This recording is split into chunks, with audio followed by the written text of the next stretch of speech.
নামাজের ওয়াজিব 14টি। আলহামদু শরীফ পুরা পড়া, আলহামদু সঙ্গে সূরা মিলানো, রুকু সিজদায় দেরি করা, রুকু হইতে সোজা হইয়া খাড়া হইয়া দেরি করা,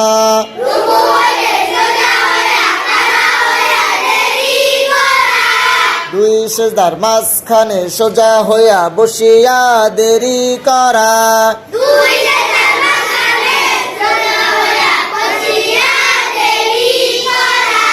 দরমিয়ানি বৈঠক,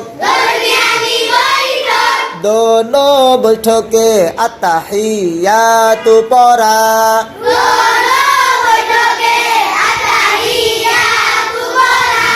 ইমামের জন্য কেরাত আস্তে এবং জোরে পড়া, বিতিরের নামাজে দুআ-ই কুনুত পড়া,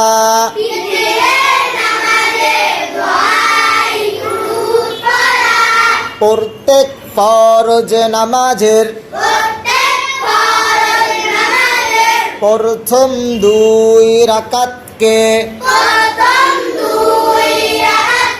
কেরাতের জন্য নির্ধারিত করা,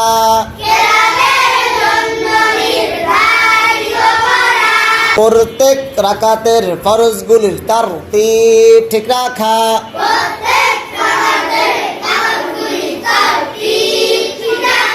প্রত্যেক রাকাতের ওয়াজিবগুলির তারতিব ঠিক রাখা।